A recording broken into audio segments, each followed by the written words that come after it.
Hey, what's up? It's Bon, your demon eyed gaming correspondent. Let's talk about video games. So, I just wanted to do a quick video about something I've touched on before, but I think is still worth kind of talking about, especially with a rumor or leak that has come out here extremely recently.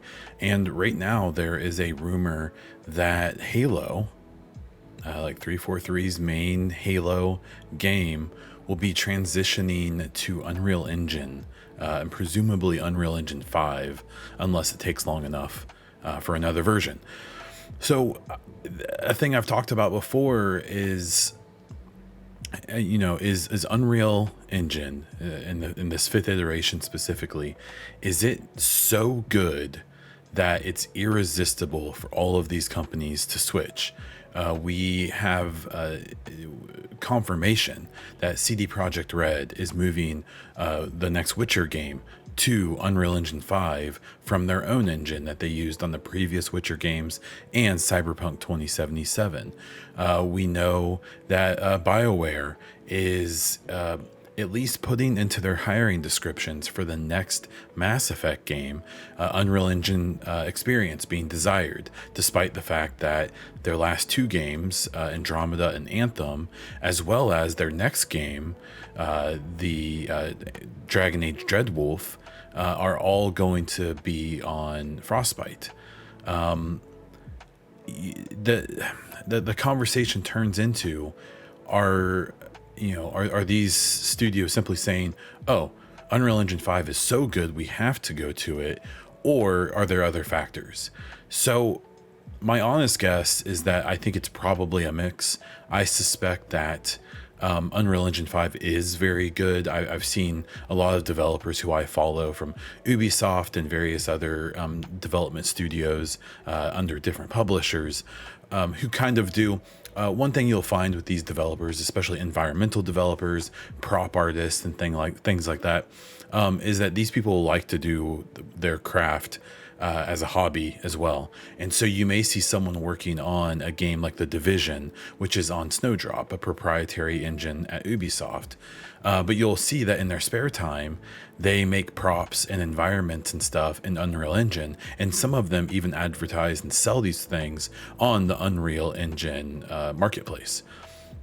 So you see these conversations, and obviously they have their eyes on the environment around them, even if they aren't working with these tools themselves.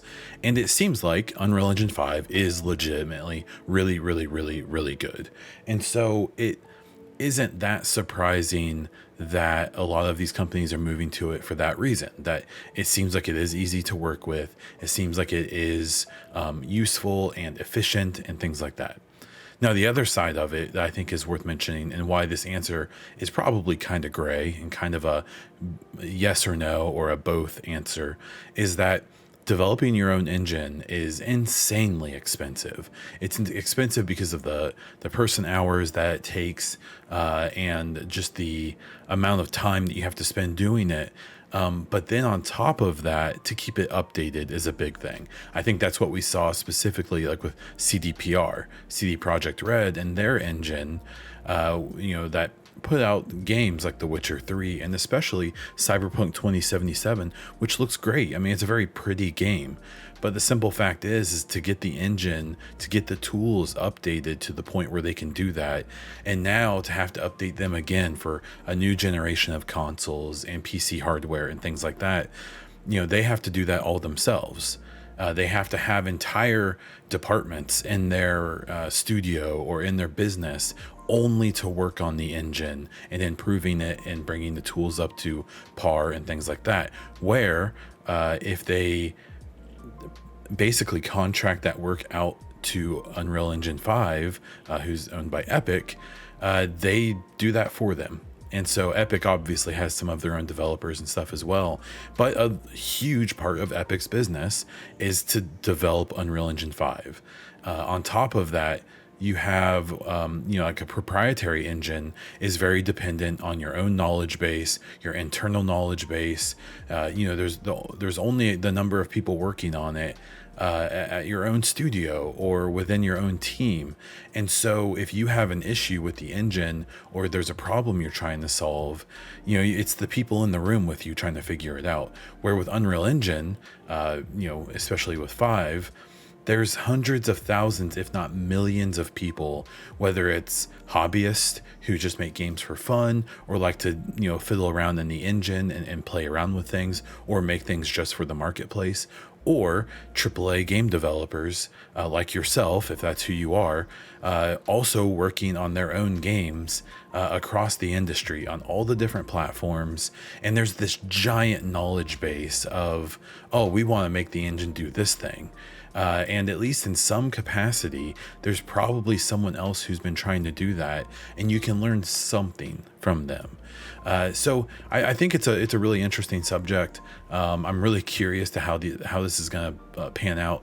I really feel like the mid and late of this current this game console generation, and even the PC hardware, is just going to be, there's going to be so many Unreal Engine 5 games.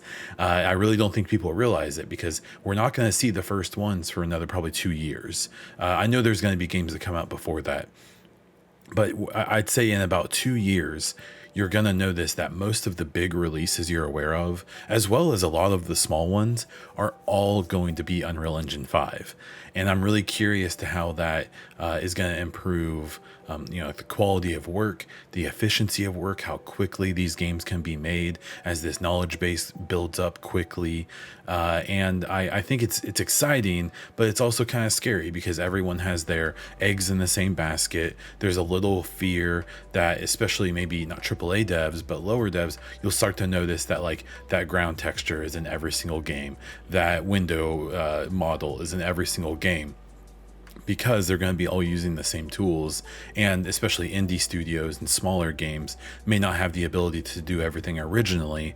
The way I would be surprised if the next Witcher game and the next Mass Effect game share a single asset. They probably won't, because those studios will make everything from scratch because they can.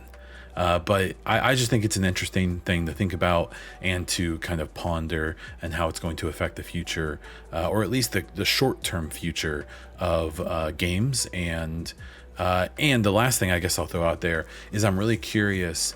The publishers and stuff that will continue to try to do their own engines. It seems like Ubisoft is one that they haven't gone, as far as I know, any of their games on Unreal yet. And I've actually heard that Snowdrop, the engine that The Division and some other games are made on, may turn into kind of Ubisoft's engine to use for a lot of their projects. I'm really curious to see if that happens, and if we'll eventually see some other studios and publishers be willing to reinvest and make their own engines again. So I don't know. Let me know what you think. Thank you for listening to me, for tolerating this nightmare that's on my face right now, that hopefully will be gone in a week or two. And let me know what you think down in the comments below. Please like this video, subscribe to my channel, comment down below with your thoughts or just to say hi. You can check me out on basically all social media as Bond Diesel on Twitter, Twitch, Instagram, and wherever else you can try to find me. You can also check out my podcast, The EchoCast, a weekly gaming podcast where I talk about the news as well as do some interviews. And I think that's all I have for this one. So until next time.